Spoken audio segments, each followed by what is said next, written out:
El Líbero presenta A Fondo, el análisis en profundidad de la actualidad en tiempos de crisis. Contenido exclusivo para los clientes de AFP Habitat.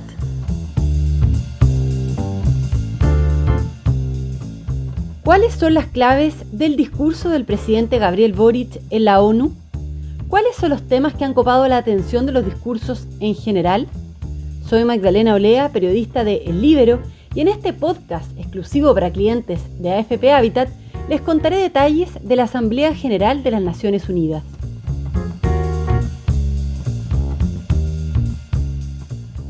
Esta semana, decenas de líderes mundiales se reunieron en las Naciones Unidas en Nueva York para la primera Asamblea General de las Naciones Unidas completa y en persona desde que comenzó la pandemia.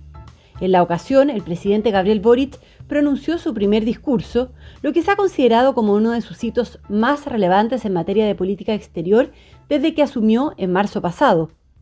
En su alocución, que duró aproximadamente 20 minutos, el mandatario chileno se refirió principalmente a política interna y realizó una serie de reflexiones abordando el estallido de 2019, el proceso constituyente, el triunfo del rechazo y el futuro de una eventual nueva constitución.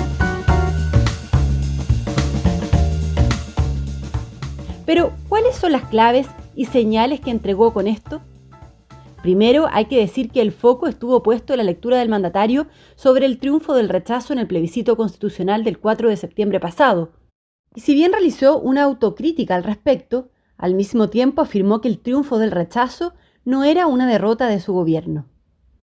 Así, algunas frases que destacaron, por ejemplo, fue que su opción personal en el plebiscito fue de aprobar el texto, pero el resultado fue el contrario.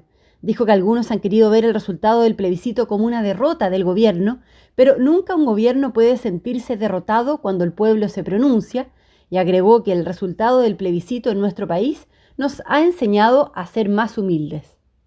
Consultado por El Líbero, el ex embajador y ex canciller Roberto Ampuero explicó que el discurso del presidente estuvo integrado por varios momentos dirigidos a diferentes espectadores. Bajo su visión, un fragmento de este estuvo orientado hacia su base más radical, es decir, hacia el Frente Amplio y el Partido Comunista y su principal base de apoyo. El ex canciller dijo también que en otra parte del discurso, el presidente se dirigió a los chilenos cuando dijo que había entendido el mensaje y que querían escuchar lo que el pueblo estaba diciendo tras el plebiscito del 4 de septiembre. Y en tercer lugar, Ampuero afirmó también que se dirigió a sus posibles seguidores en el contexto latinoamericano, con un anhelo por convertirse en un líder continental.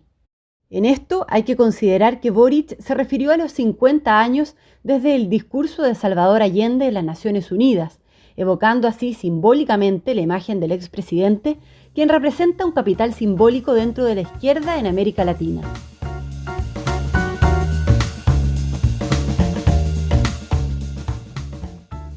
Además, hay que agregar que el mandatario chileno dejó menos espacio para definiciones de política exterior, lo que contrasta con los énfasis de algunos de sus antecesores, quienes ponían el foco en materias más globales.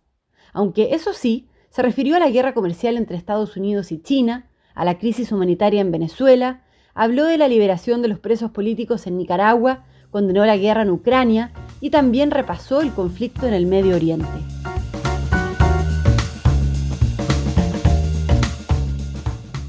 ¿Y qué otros líderes destacaron por sus discursos en la ONU? ¿Qué temas coparon la atención en las alocuciones de los distintos mandatarios? La invasión a Ucrania fue el tema principal que copó la atención de los discursos, con los jefes de Estado abordando la violencia del conflicto, el caos en las cadenas de suministro, los altos precios de la energía y otros efectos colaterales de la guerra. No podemos seguir así, dijo Antonio Guterres, secretario general de la ONU, en las declaraciones de apertura de la Asamblea. También los presidentes de Turquía y de Francia utilizaron esta reunión como un escenario para presentarse como posibles pacificadores en la guerra. También, el miércoles, el presidente de Estados Unidos, Joe Biden, en un duro discurso condenó directamente a Rusia y a su presidente Vladimir Putin por la guerra, acusándolos de ser las principales amenazas para la paz mundial, diciendo que quieren arrastrar al mundo a una era de confrontación nuclear donde nadie gana. Esto horas después de que Putin anunciara que movilizará parcialmente a 300.000 reservistas para Ucrania y emitiera nuevas amenazas de desplegar arsenal nuclear. Además, varios líderes mundiales como el mismo Biden, junto con Erdogan, Macron y Bolsonaro, abordaron la necesidad de hacer reformas a la ONU, particularmente al Consejo de Seguridad, por el derecho a veto de sus miembros permanentes, entre los que se encuentra Rusia, lo que ha sido puesto bajo cuestionamiento durante el último tiempo. También el presidente brasileño Jair Bolsonaro, quien fue el primer mandatario en hablar ante la Asamblea General, intervino con un indirecto ataque a Lula, diciendo que su gobierno desterró la corrupción de la izquierda y haciendo una suerte de balance de su gestión de cara a las elecciones del 2 de octubre. Y por último, el discurso del presidente colombiano Gustavo Petro, quien asumió el cargo en agosto pasado, levantó una gran polémica ya que pidió el fin de la lucha contra las drogas. Con esta información, yo me despido de este podcast exclusivo para clientes de AFP Habitat y nos encontramos muy pronto con más análisis desde el fondo de la noticia.